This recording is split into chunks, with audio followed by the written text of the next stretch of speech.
Well,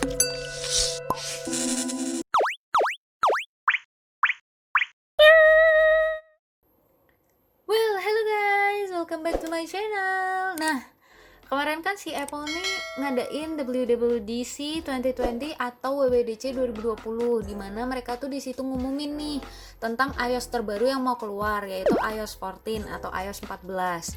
Nah, di sini aku udah ngeinstall beta versionnya iOS 14. Jadi penasaran fitur apa aja yang baru, kayak gimana nanti bentuknya si iOS 14 ini?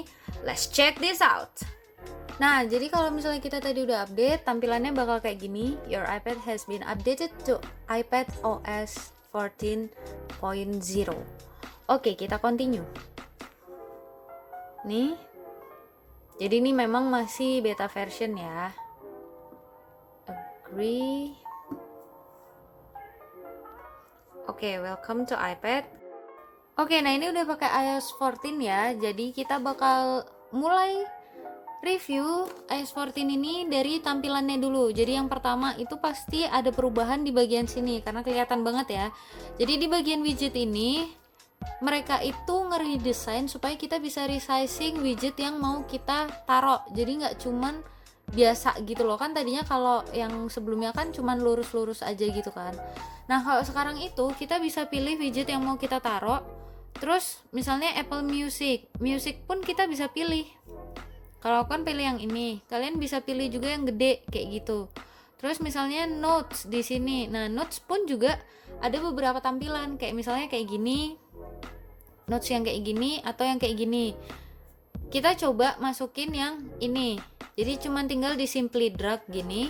Terus mereka tuh ada yang namanya Smart Stack. Jadi Smart Stack itu untuk membuat kita bisa naruh banyak widget tapi nggak berantakan kayak gitu. Misalnya kita taruh stok ini ya, yang ini, ya kan?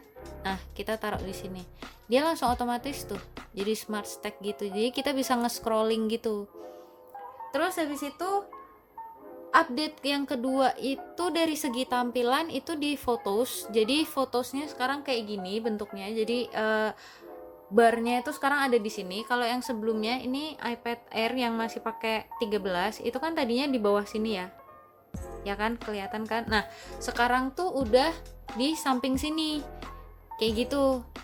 Nah, kalau untuk tampilan yang lain kayak files itu nggak terlalu banyak berubah sih kalau menurutku. Cuman dia kayak lebih clean gitu loh. Karena yang di sebelumnya itu tuh sininya kan banyak garis-garis tuh. Nah, yang sekarang udah clean, terus ada reasonnya juga di sini. Tadinya itu kalau nggak salah di bawah ya reasonnya. Jadi kayak banyak bar yang di bawah ini yang dinaikin ke samping, dan menurutku itu cukup oke sih karena memudahkan kita, nggak usah harus kayak terlalu banyak menu. Jadi begitu buka sini nanti buka yang lain. Nah, ini juga si Apple Music ini juga tadi tadinya dia di bawah sini, terus sekarang jadi naik ke sini.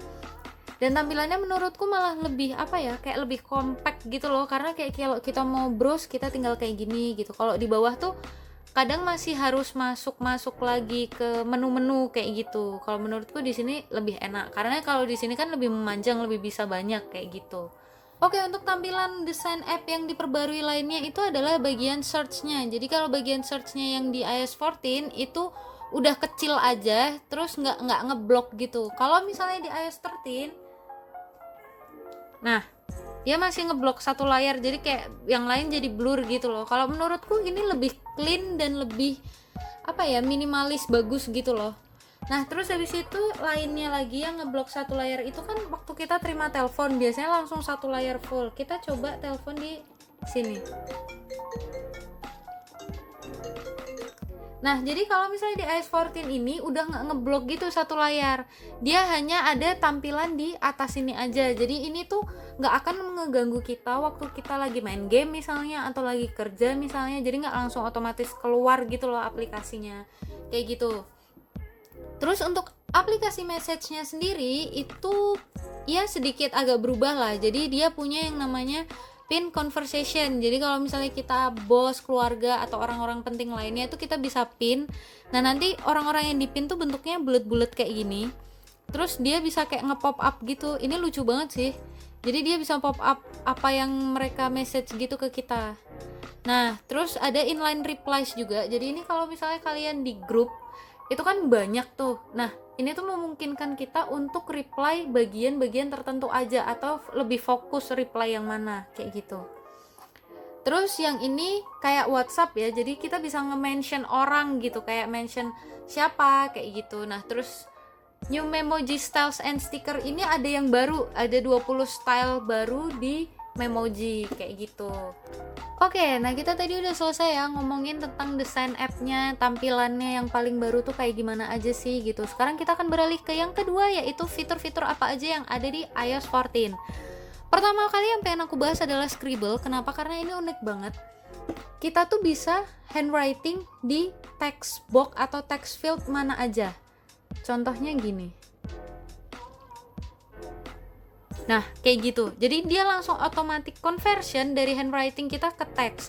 Dan itu menurutku unik sih, karena kita nggak harus kayak ketik kalau misalnya kita lagi pegang pen kayak gitu. Jadi langsung aja tulis di situ.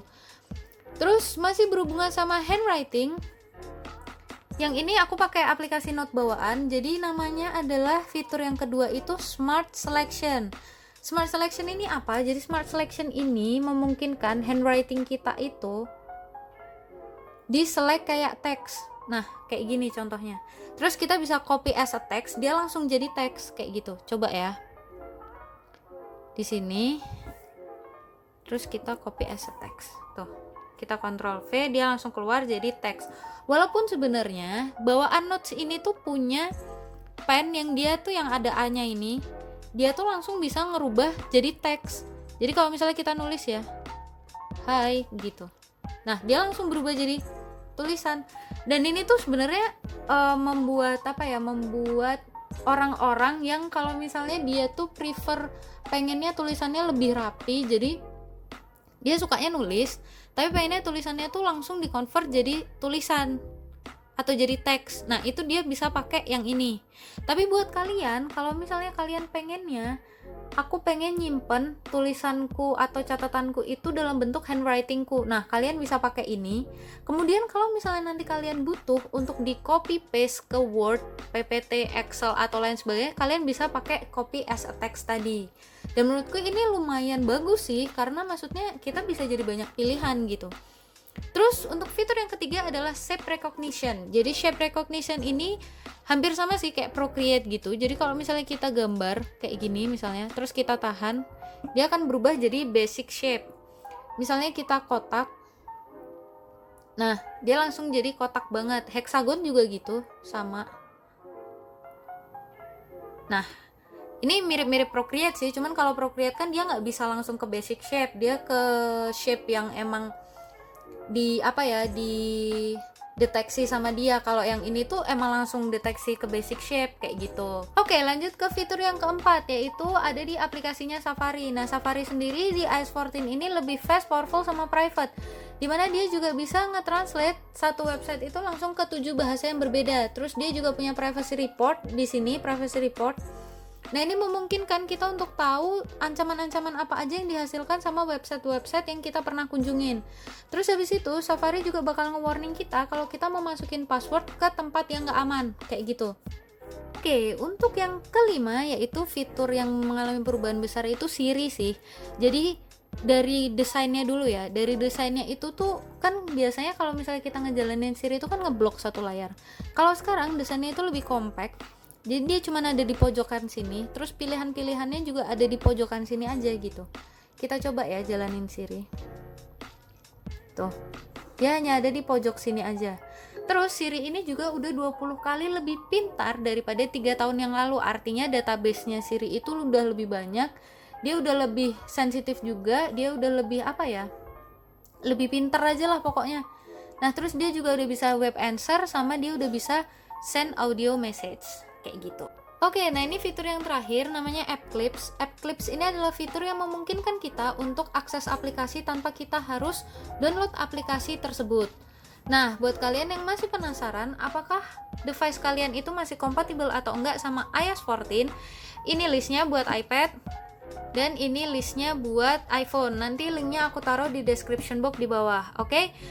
Aku terima kasih banget buat kalian yang ngikutin videonya sampai akhir, terus ngikutin videoku dari awal video sampai sekarang. Don't forget to subscribe, comment below, and like the video. See you on another video. Bye!